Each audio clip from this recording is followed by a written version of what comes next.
अभी तक हमने इसके 5 लेक्चर कंप्लीट कर लिए हैं और ये हमारा छठा लेक्चर है और 7वां चैप्टर है। क्योंकि आपका पहला चैप्टर स्किप किया गया, इसको लास्ट में कंप्लीट किया जाएगा जब आपके सभी चैप्टर कंप्लीट हो जाएंगे। आज का जो हमारा टॉपिक है वह आता है उत्तर प्रदेश परिवहन तंत्र या यूपी ट्रांसपोर्ट सिस्टम के बारे में पढ़ेंगे। चलिए तो पढ़ते हैं कि प्रदेश में परिवहन के 3 मुख्य साधन हैं। कौन कौन से 3 मुख्य साधन हैं?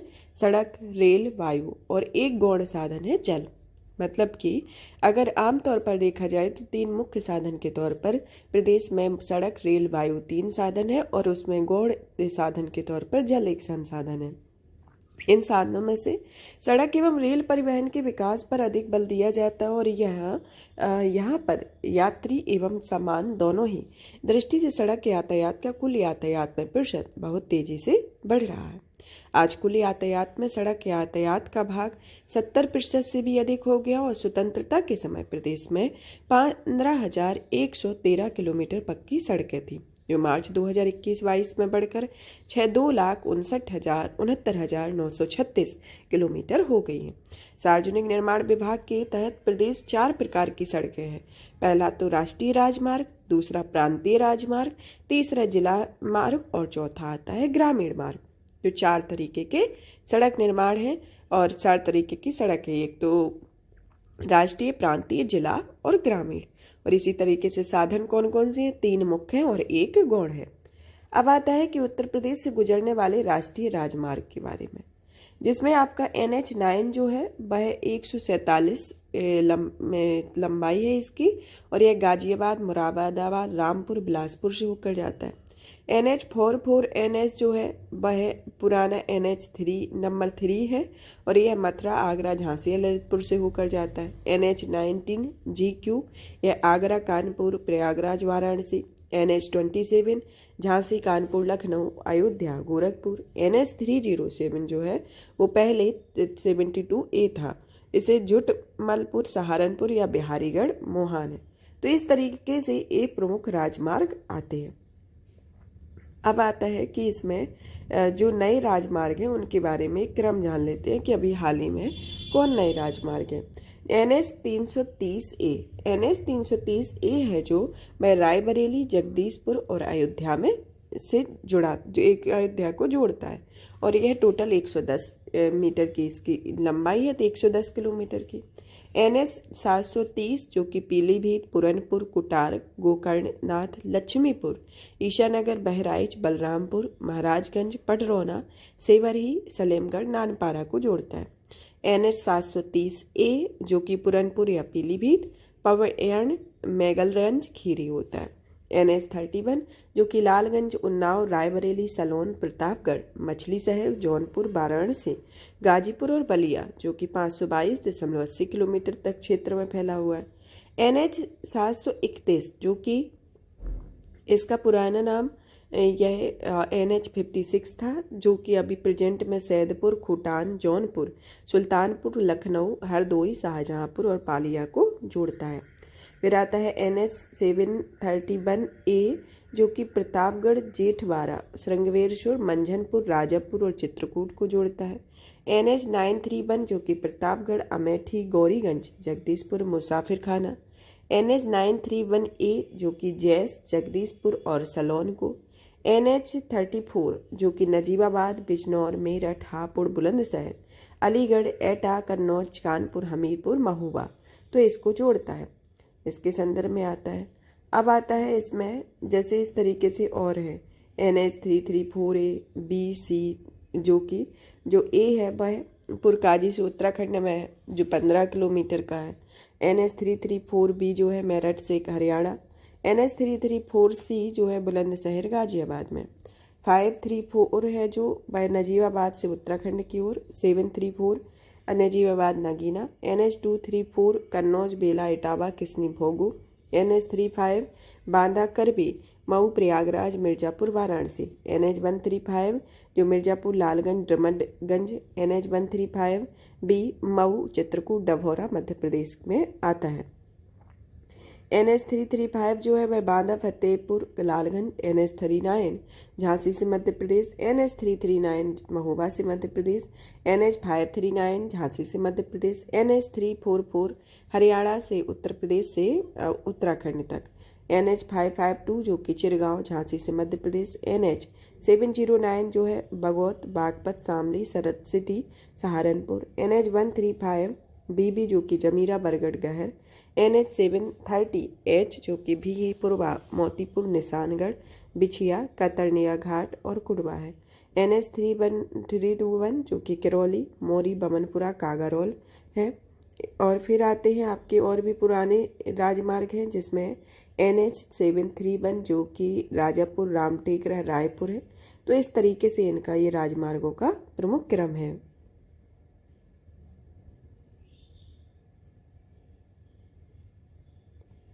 उत्तर प्रदेश से गुजरने वाला सबसे लंबा राष्ट्रीय राजमार्ग जो है वह NH 34 है, जो उत्तराखंड से मध्य प्रदेश तक जाता है और यह राजमार्ग उत्तर प्रदेश में 723.40 किलोमीटर तक विस्तृत है।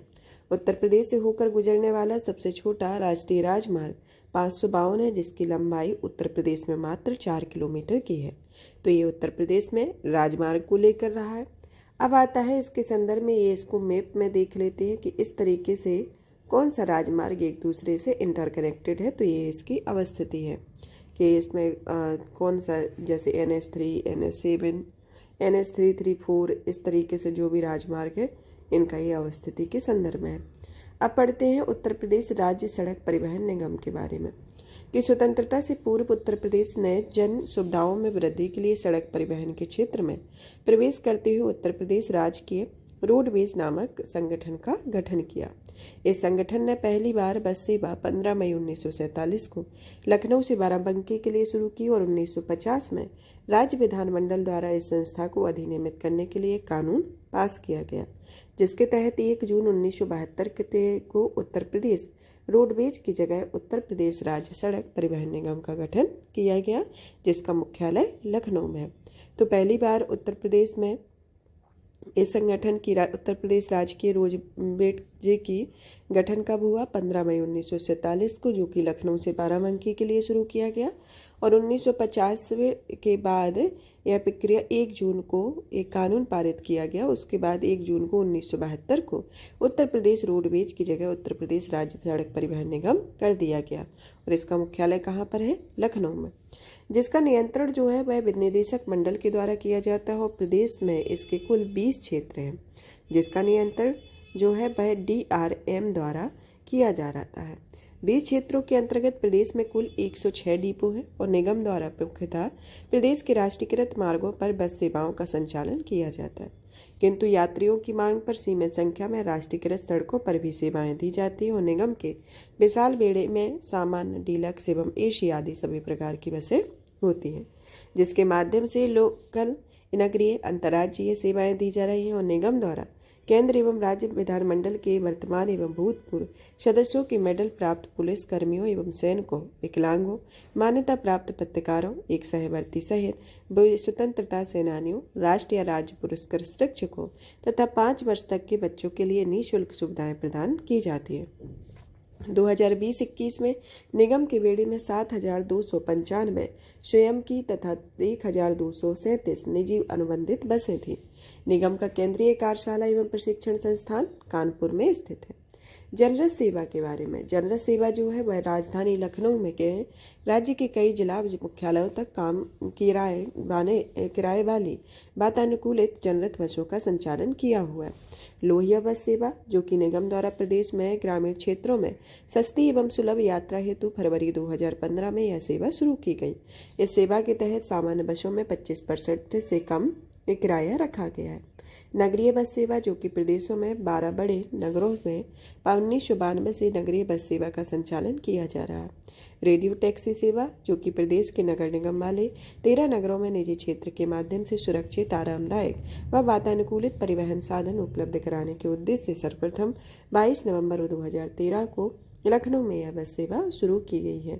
सड़क विकास नीति या कार्यक्रम या संस्थानों के बारे में कि उत्तर प्रदेश सड़क सुरक्षा नीति 2014 के तहत प्रदेश में सड़क दुर्घटनाओं की रोकथाम एवं यातायात प्रबंधन हेतु 22 सितंबर 2014 को उत्तर प्रदेश सड़क सुरक्षा नीति 2014 लागू की गई। उत्तर प्रदेश देश का ऐसा पहला राज्य है जहां सड़क सुरक्षा नीति लागू की गई है। राष्ट्रीय राजमार्ग विकास परियोजना के अंतर्गत दिसंबर 2000 में शुरू किए गए इस विशाल परियोजना के क्रियान्वयन की जिम्मेदारी राष्ट्रीय राजमार्ग प्राधिकरण की है और विश्व की इस सबसे बड़ी एकल राजमार्ग परियोजना में 5,846 किलोमीटर का स्वर्ण चतुर्भुज है, जो कि चारों महासागरों को आपस में जोड़ता है। 7,300 किलोमीटर का उत्तर दक्षिण और पूर्व पश्चिम गलियारा शामिल है, जो कि क्रमशः श्रीनगर या कन्याकुमारी या सिलचर या पोरबंदर को जोड़ता है। उत्तर पश्चिम तथा पूर्व पश्चिम गलियारे की 6 लेन की सड़कें प्रदेश के झांसी जिले में एक दूसरे को काटती हैं और सिलचर से चलने वाली 6 लेन की सड़कें प्रदेश से पूर्व से प्रवेश करने के बाद लखनऊ तक राष्ट्रीय राजमार्ग की संख्या 28 का और लखनऊ के बाद झांसी तक राष्ट्रीय राजमार्ग 25 का अनुसरण करती हैं। इसके अंतर्गत आता है कि कोलकाता से चलने वाली 4 लेन की सड़क वाराणसी में प्रवेश करने से लेकर कानपुर होते हुए दिल्ली तक राष्ट्रीय राजमार्ग संख्या 2 का अनुसरण करती है और सड़क परिवहन राजमार्ग मंत्रालय में 5 मार्च 2010 को जारी अधिसूचना के बाद राष्ट्रीय राजमार्ग संख्या 25/28/2 का पुनर्अंगीकरण कर इसे नए राष्ट्रीय राजमार्ग 27 EW के अंतर्निहित समाहित कर दिया गया, अर्थात इन राष्ट्रीय राजमार्गों को 25/28/2 को अब नए राष्ट्रीय राजमार्ग 27 EW के नाम से जाना जाएगा। उत्तर प्रदेश राज्य राजमार्ग प्राधिकरण के बारे में, यह जो प्राधिकरण है इसे प्रदेश में राजमार्गों के विकास एवं अनुरक्षण हेतु राष्ट्रीय और अंतर्राष्ट्रीय वित्तीय संस्थाओं तथा निजी क्षेत्रों के सहयोग से PPP या अन्य पद्धति से राष्ट्रीय राजमार्गों के उच्चीकरण अनुरक्षण हेतु जून 2004 में इस प्राधिकरण का गठन किया गया। प्राधिकरण के गठन के समय 1,000 करोड़ रुपए की पूंजी भी रखी गई है। Uttar Pradesh expressway industrial development authority या यूपीडा के बारे में, यूपीडा जो है वह राज्य सरकार द्वारा इस अथॉरिटी का गठन राज्य में एक्सप्रेसवे के विकास के लिए दिसंबर 2007 में किया गया था। नोएडा ग्रेटर नोएडा एक्सप्रेसवे जो कि वह राज्य का पहला एक्सप्रेसवे और इस एक्सप्रेसवे की लंबाई 24.53 किलोमीटर है और इसका निर्माण 2002 से 2003 के तहत किया गया। यमुना या ताज एक्सप्रेसवे, यह जो एक्सप्रेसवे है यह ग्रेटर नोएडा से आगरा जो कि 165.53 किलोमीटर तक 100 मीटर चौड़ा 6 लेन की सड़क का निर्माण अप्रैल 2001 में गठित यमुना एक्सप्रेस औद्योगिक विकास प्राधिकरण द्वारा बिल्ड ऑपरेट एंड ट्रांसफर परियोजना के अंतर्गत JP इन्फ्राटेक लिमिटेड द्वारा कराया गया। 9 अगस्त 2012 को इसे आम जनता के लिए खोला गया और इस एक्सप्रेसवे को 120 किलोमीटर प्रति घंटा की स्पीड के लिए डिजाइन किया गया। इस एक्सप्रेसवे में 3 स्थलों पर इंटरचेंज का निर्माण किया गया है, जहां पर अनेक तरह की सुविधाएं उपलब्ध है और इनकी लागत 12,839 करोड़ रुपए है और यह एक्सप्रेसवे गौतम बुद्ध नगर, अलीगढ़, मथुरा, आगरा जिलों से होकर गुजरती है और इस परियोजना के विकासकर्ता JP समूह को इस पर 36 वर्षों तक टोल टैक्स वसूली का अधिकार दिया गया है। अब आता है आगरा लखनऊ एक्सप्रेसवे। यह जो एक्सप्रेसवे है इसे 6 लेन वाली एक्सप्रेसवे की लंबाई 302 किलोमीटर है। इस एक्सप्रेसवे को नवंबर 2016 में चालू किया गया था और इस एक्सप्रेसवे को लगभग 13,200 करोड़ रुपए की लागत से 5 निजी कंपनियों द्वारा रिकॉर्ड 23 महीने में तैयार किया गया। एडवांस ट्रैफिक मैनेजमेंट सिस्टम से लैस इस एक्सप्रेसवे में आपात लैंडिंग हेतु 3.3 किलोमीटर की हवाई पट्टी बनाई गई और इस वाहन की अधिकतम गति 120 किलोमीटर प्रति घंटा रखी गई है। एतमादपुर आगरा से शुरू होकर सरोसा भरोसा लखनऊ तक यह एक्सप्रेसवे 10 जिलों आगरा, फिरोजाबाद, मैनपुरी, इटावा, औरैया, कन्नौज, रायपुर, कानपुर नगर, उन्नाव, हरदोई, लखनऊ से होकर गुजरता है। अब यमुना एक्सप्रेसवे के माध्यम से लखनऊ दिल्ली से जुड़ गया है। पूर्वांचल एक्सप्रेसवे, यह ग्रीन एक्सप्रेसवे चांसराय लखनऊ NH 731 से शुरू होकर बाराबंकी, अमेठी, सुल्तानपुर, अयोध्या, अम्बेडकर नगर, आजमगढ़ व मऊ होते हुए हैदरिया, गाजीपुर तक है। 9 जिलों को जोड़ने वाला इस एक्सप्रेसवे की लंबाई 340.824 है किलोमीटर। यह 6 लेन के इस ग्रीनफील्ड एक्सप्रेसवे की चौड़ाई 120 मीटर है और इस पर सुल्तानपुर में 3.2 किलोमीटर लंबा एक एयर स्ट्रिप बनाया गया। 16 नवंबर 2001 को इसका लोकार्पण किया गया और इसका शिलान्यास 14 जुलाई 2018 को किया गया। बुंदेलखंड एक्सप्रेसवे। यह एक्सप्रेसवे चित्रकूट जिले में स्थित भरतकूप नामक स्थान पर NH-35 से शुरू होकर बांदा, हमीरपुर, महोबा, जालौन होते हुए इटावा जिले के कदरेल नामक स्थान पर लखनऊ आगरा एक्सप्रेसवे पर समाप्त होता है। 4 लेन के इस एक्सप्रेसवे की लंबाई 296.070 किलोमीटर है और इस एक्सप्रेसवे को जुलाई 2022 में जनता के लिए खोला गया। गोरखपुर लिंक एक्सप्रेसवे, जो यह एक्सप्रेसवे है, वह 91.3252 किलोमीटर का होगा। यह सलारपुर या आजमगढ़ के पास पूर्वांचल एक्सप्रेसवे से निकलकर अम्बेडकर नगर, संत कबीर नगर के कुछ भाग को छोड़ते हुए गोरखपुर में जैतपुर के निकट NH-27 से जोड़ेगा। रेल परिवहन के बारे में। भारत में प्रथम रेलवे लाइन 1853 में मुंबई के थाने के बीच 34 किलोमीटर बिछाई गई। वर्तमान में उत्तर प्रदेश में लगभग 9,167 किलोमीटर रेल मार्ग है और कुल रेल पथ नेटवर्क में देश उत्तर प्रदेश का प्रथम स्थान है। प्रदेश में प्रथम रेलगाड़ी मार्च 1859 में प्रयागराज से कानपुर तक चलाई गई और 1950 में देश के कुल 8 रेल जोन थे, जो 1966 में बढ़कर 9, 2002 से 2003 में 16, 2016 से 17 में 18 हो गए हैं। प्रदेश में 18 रेल जोनों को 5 रेल जोनों की लाइन प्रदेश में गुजरती है, जो इस प्रकार है जैसे उत्तर रेल, मध्य रेल, पश्चिम रेल, पूर्व उत्तर रेल तथा उत्तर मध्य रेल आता है। उपरोक्त 5 रेल जोनों में 2 के मुख्यालय उत्तर प्रदेश में, जिनमें पूर्व उत्तर रेल का मुख्यालय उत्तर प्रदेश गोरखपुर और उत्तर मध्य रेल का जो मुख्यालय है वह प्रयागराज है। प्रदेश में लखनऊ, गोरखपुर, पंडित दीनदयाल उपाध्याय जंक्शन, प्रयागराज, कानपुर, आगरा, झांसी, मुरादाबाद, वाराणसी, टुंडला, गोंडा, अयोध्या, बरेली, ओडिहार आदि ये मुख्य रेल पथ जंक्शन है और प्रदेश में विभिन्न जोनों के कुल 9 रेल मंडल हैं, जो कि इस प्रकार है, जिसमें पहला रेल मंडल जो है वह उत्तर रेलवे के मुरादाबाद और लखनऊ मंडल है। पूर्व उत्तर रेलवे के इज्जतनगर, बरेली, लखनऊ तथा वाराणसी मंडल। तीसरा पूर्व मध्य रेलवे के पंडित दीनदयाल उपाध्याय जंक्शन मंडल। फिर आता है उत्तर मध्य रेलवे में प्रयागराज, आगरा, झांसी मंडल और इन मंडलों में सबसे छोटा मंडल आता है पंडित दीनदयाल उपाध्याय जंक्शन, जो कि देश का सबसे छोटा रेल मंडल आता है। प्रदेश सरकार ने सहयोग से रेलवे ने बौद्ध स्थलों की यात्रा करने वाले पर्यटकों हेतु बौद्ध परिक्रमा एक्सप्रेस आरंभ की है। यह रेलगाड़ी कौशाम्बी, प्रयागराज, गया, राजगीर, वैशाली, पटना, वाराणसी, गोरखपुर होते हुए लखनऊ तक की यात्रा करता है। भारत की सबसे अधिक लंबी रेल मार्ग प्रयागराज एक्सप्रेस है, जिसमें 26 कोच लगे होते हैं तथा यहाँ नई दिल्ली से प्रयागराज के लिए प्रतिदिन चलती है। भारतीय रेलवे का सबसे लंबा railway yard Pandit Deendayal Upadhyay junction है, जो गोरखपुर कैंट का प्लेटफॉर्म नंबर 1 एवं 2 मिलकर विश्व का सबसे लंबा प्लेटफॉर्म है। एशिया में भारत का सबसे बड़ा बिजली लोको सेट पंडित दीनदयाल उपाध्याय जंक्शन है। भारतीय रेलवे में सर्वप्रथम लॉकर्स ऑन व्हीकल सुविधा नई दिल्ली व लखनऊ के बीच चलने वाली शताब्दी ट्रेन 1994 से 95 में प्रारंभ हुई थी। प्रदेश में डीजल इंजन निर्माण हेतु बनारस लोकोमोटिव वर्कर्स वाराणसी की आधारशिला 23 अप्रैल 1956 को तत्कालीन स्वर्गीय राष्ट्रपति डॉक्टर राजेंद्र प्रसाद द्वारा रखी गई थी। गोरखपुर में एक कोच रिपेयर कारखाना और देश में तीसरे रेल कोच कारखाने की स्थापना लालगंज रायबरेली में की गई है।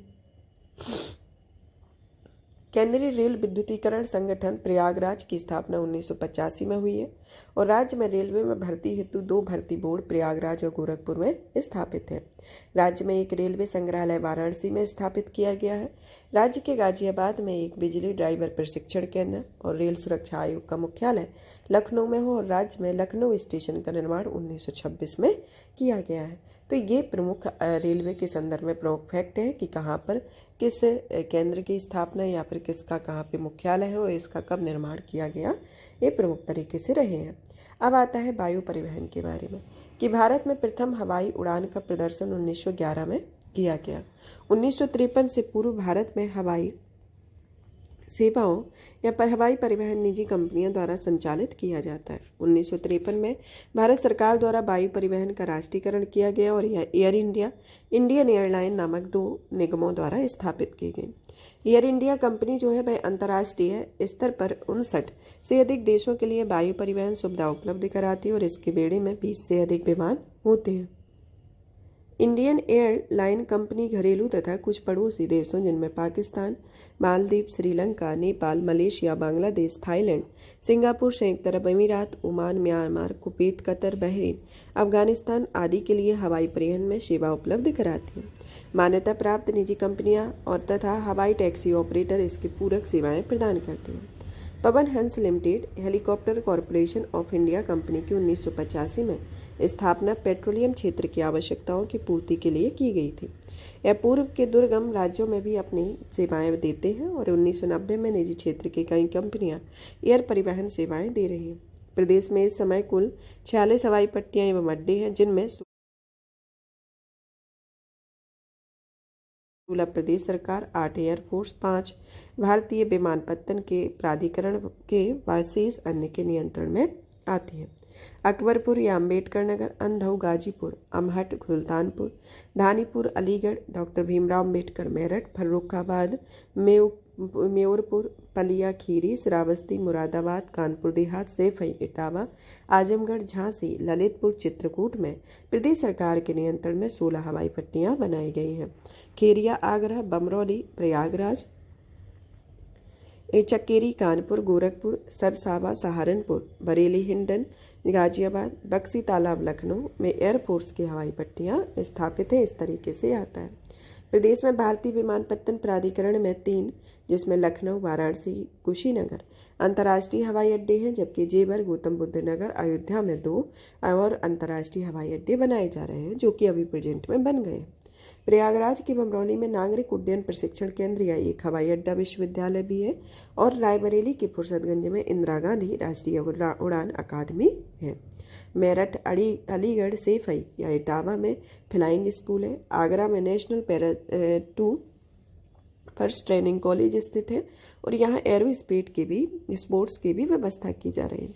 आगरा, लखनऊ, गाजियाबाद में एयरबेस है। सहारनपुर में एयर स्टेशन है। झांसी में आर्मी एविएशन की केंद्र है। केंद्र में उड़ी देश का आम नागरिक या उड़ान योजना व रीजनल कनेक्टिविटी स्कीम के तहत प्रदेश में 11 शहरों, जिनमें आगरा, कानपुर, प्रयागराज, अलीगढ़, आजमगढ़, चित्रकूट, गाजियाबाद, झांसी, मुरादाबाद, सोनभद्र, श्रावस्ती में नागरिक हवाई सेवाएं भी शुरू की जा रही। वर्तमान में प्रदेश में 3 अंतर्राष्ट्रीय हवाई अड्डे सहित कुल 9 हवाई अड्डे सिविल उड़ानों के लिए कार्यशील है। अब आता है जल परिवहन। जल परिवहन के संदर्भ में आता है, जो कि भारत सरकार ने गंगा नदी में प्रयागराज, जो कि उत्तर प्रदेश में, और हल्दिया, पश्चिम बंगाल तक 1620 या 1620 किलोमीटर लंबे मार्ग को 1986 में राष्ट्रीय जलमार्ग नंबर 1 घोषित किया था, जो देश का सबसे लंबा आंतरिक जलमार्ग है। राष्ट्रीय जलमार्ग 1 के तहत हल्दिया से वाराणसी तक 1383 किलोमीटर के गंगा नदी जलमार्ग का शुभारंभ 12 नवंबर 2018 को किया जा चुका है।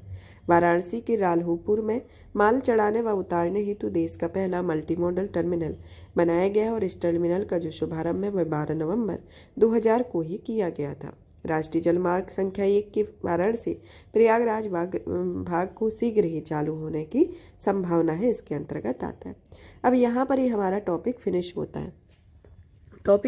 है। अब इससे रिलेटेड जो क्वेश्चन आते हैं उनको सॉल्व करते हैं, जिसमें हमारा पहला क्वेश्चन आता है कि निम्नलिखित में से किसका प्रयोग राष्ट्रीय जलमार्ग के रूप में किया जा रहा है। तो इसके अंतर्गत आपको बताना है। तो ये अभी हाल ही में पड़ा है, तो ये कौन सा होगा? ऑप्शन ए होगा, जो कि प्रयागराज उत्तर प्रदेश से पश्चिम बंगाल हल्दिया के मध्य गंगा का ये जो राष्ट्रीय राजमार्ग शुरू किया जा रहा है और यह राष्ट्रीय राजमार्ग है, जलमार्ग है। फिर आता है पूर्वांचल एक्सप्रेस वे कितने जिलों से होकर गुजरता है? तो यह 9 जिलों से होकर गुजरता है। इसके बाद आता है कि पूर्व पश्चिम और उत्तर दक्षिण कॉरिडोरों, जिनमें 6 लेन के राष्ट्रीय राजमार्ग को एक दूसरे से मिलने का स्थान है। तो इसका झांसी है, ऑप्शन सी होगा। निम्न में से जीटी रोड कहाँ से नहीं गुजरती है? तो जीटी रोड जो है वह अलीगढ़ से नहीं गुजरती है, तो ऑप्शन सी होगा। नेक्स्ट आता है कि निम्न में से कौन सा नवीन राजमार्ग संख्या 44 से जुड़ा हुआ है? तो 44 से जुड़ा हुआ राजमार्ग ये आता है आगरा। सूची 1 और 2 को सुमेलित करने के लिए दिया गया है, जिसमें प्रयागराज, कानपुर, लखनऊ, वाराणसी का सही सुमेलित बताना है कि इनसे कौन से हवाई अड्डे यहाँ पर स्थित हैं। जैसे कि आपका प्रयागराज में बमरौली है जो कि तीसरे नंबर पर है, कानपुर में चकेरी, लखनऊ में अमोशी आता है और वाराणसी में बाबतपुर। तो ये एक दूसरे से सुमेलित है, तो इसके साथ ऑप्शन डी होगा। नेक्स्ट आता है कि उत्तर दक्षिण पूर्व पश्चिम गलियारे मिलते हैं, तो ये गलियारे झांसी में मिलते हैं। और फिर नेक्स्ट आता है कि गंगा नदी निम्न में से किस भाग को राष्ट्रीय जल मार्ग घोषित किया गया है। गंगा नदी के किस मार्ग को घोषित किया गया है, इसे प्रयागराज से हल्दिया को, तो ऑप्शन ए होगा। उत्तर प्रदेश से गुजरने वाला लंबा नवीन राष्ट्रीय मार्ग है, तो यह NH-34 है। नेक्स्ट आता है प्रदेश में कुल कितनी हवाई पट्टियां हैं, तो प्रदेश में कुल 46 हवाई पट्टियां हैं, 46। नेक्स्ट आता है कि इसमें हवाई अड्डे और सूची सुमेलित करने के लिए दी गई है, तो इसके अंतर्गत आपको बताना है कि कौन एक दूसरे से सुमेलित है। तो इसमें आपका जो बमरौली है वह कहाँ पर है, प्रयागराज में स्थित है। फिर इसके बाद आता है चकेरी। चकेरी कहाँ पर है, यह कानपुर में स्थित है, चकेरी कानपुर में है। इसके बाद आता है आपका जो हिंडन है, हिंडन जो आता है यहाँ पर है आपका गाजियाबाद में, और फुर्सतगंज आपका रायबरेली में। तो इस तरीके से आपका ऑप्शन बी सही होगा।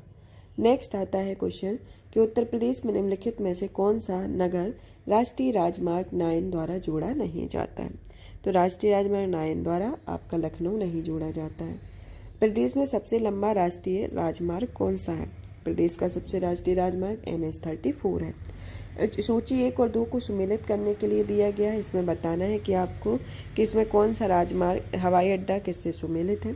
जैसे लखनऊ का जो है, लखनऊ किससे है, लखनऊ का अमोशी में है, वाराणसी का बाबतपुर, और कानपुर का चकेरी, और आगरा का खेरिया है। तो ये एक दूसरे से सुमेलित है, तो ऑप्शन डी होगा। नेक्स्ट आता है 15 नंबर का क्वेश्चन कि निम्न में से देश का सबसे लंबा आंतरिक जलमार्ग कौन सा है। तो इसमें बताना है कि इसमें आंतरिक जलमार्ग कौन सा है। तो ये प्रयागराज और हल्दिया जो है वह जलमार्ग आंतरिक जलमार्ग है, जो कि मध्य गंगा क्षेत्र में स्थित है।